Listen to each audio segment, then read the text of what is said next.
David Uche sat at the front of the lecture hall, his pen racing across a worn-out notebook. His shirt was clean but faded, his shoes bore the mark of countless journeys on dusty roads.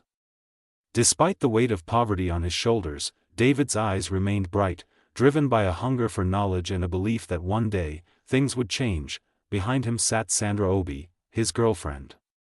Or so he thought. She scrolled through her phone, barely glancing at him. Her laughter echoed now and then, mostly aimed at the jokes whispered by Williams Bello, David's wealthy course mate. Williams dressed like a man who had already made it, always arriving in flashy cars and designer clothes, oozing arrogance like cologne. After class, David approached Sandra with a shy smile, holding out a stapled set of typed notes. "I stayed up last night working on these for you," he said softly. Sandra took the papers, barely looking at them, or him. "David," she sighed, "I think we need to talk." A chill went down his spine. "What's wrong?"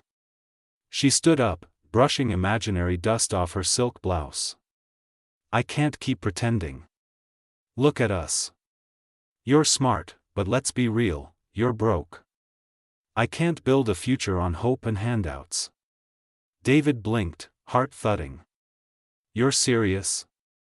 Williams walked over, his gold wristwatch gleaming in the light. He stood beside Sandra, grinning. "She needs a man who can match her ambitions, bro." Sandra smiled as she took Williams' arm. "I wish you all the best, David.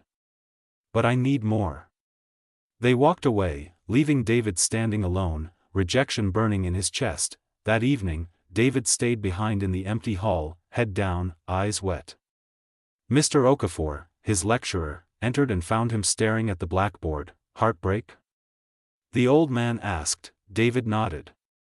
"Let it sharpen you. Some people can't see diamonds until they shine." David didn't speak. He just nodded, teeth clenched. That was the last time he cried over Sandra. David's room was barely bigger than a closet, but it was his haven.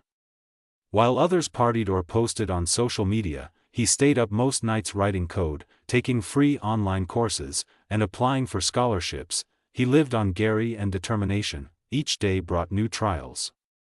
A stolen phone. Missed meals.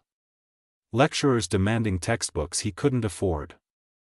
He fixed shoes on weekends for extra money and tutored first-year students in math, but slowly, his skill with computers grew. He built a study app that went viral on campus. Students began to pay him to build websites and troubleshoot laptops. His name started circulating. Gloria, a quiet literature student who lived 2 doors down, noticed his long nights. "You don't sleep much," she said one evening, bringing him bread and egg. David looked up, surprised. "I will, someday. When I'm rich enough to dream." She smiled. "You already dream. That's why you'll make it." They became friends. She listened when he vented. She encouraged him when he failed. She never asked for anything but his time, and never once questioned his worth. One evening, a US-based tech accelerator replied to one of David's applications. He had been shortlisted for a remote internship, fully paid. It was his first breakthrough. He sat with Gloria that night, holding her hand as fireworks exploded in his heart. "This is it," he whispered. "The tide is turning." 3 years had passed. David Uche stood at the head of a conference table, wearing a tailored navy blue suit. His voice was calm, confident, the kind that silenced a room without needing to shout. Behind him, on a large screen, flashed the logo of his company, Uche Tech Solutions, a startup now valued at over $2 million. He had just finished pitching a multi-million naira e-learning platform to a panel of investors. They clapped. "Brilliant presentation," said the chairman. "You've taken what others see as local problems and turned them into scalable tech solutions." David bowed his head slightly. "Thank you, sir. We're just getting started." As the room cleared, a familiar face lingered at the back. David froze. Sandra. She looked elegant, expensive heels, new phone, soft makeup. But something was different. Her eyes were unsure. Her smile wasn't the smug one from years ago, David?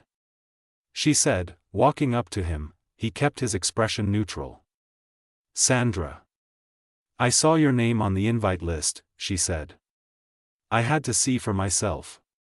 There was an awkward silence. Then she said the words he had once begged to hear, I was wrong about you. David looked at her for a long moment.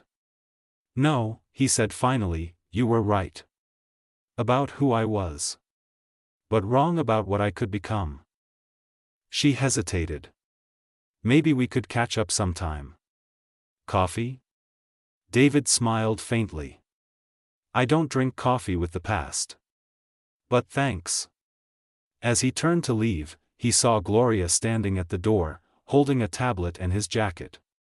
He walked toward her, slipped on the jacket, and kissed her forehead. Sandra watched silently, her opportunity now a memory. The National Tech and Innovation Awards were underway.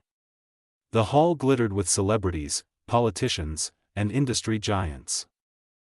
When David Uche's name was announced as Tech Innovator of the Year, the applause shook the hall. He walked to the stage, dressed in black with a crimson tie.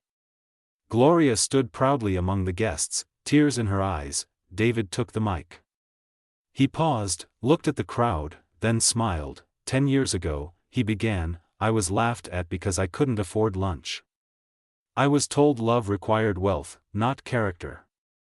But I want every young man or woman in this country to hear me tonight. Your current condition is not your conclusion. The hall applauded. He continued, I was told I had nothing to offer. But when people leave you because of your lack, let them go.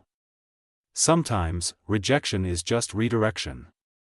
More applause. A standing ovation. As the cameras flashed, Sandra sat in the back row, a guest of one of the sponsors. She clapped politely, her eyes glossy. Beside her, William sipped champagne, clearly indifferent. She glanced at David, now surrounded by dignitaries, press, and future partners. Untouchable.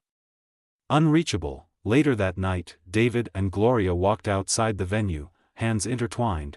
She looked up at him. How do you feel? He exhaled slowly, watching the stars. Like I finally own the name they used to mock.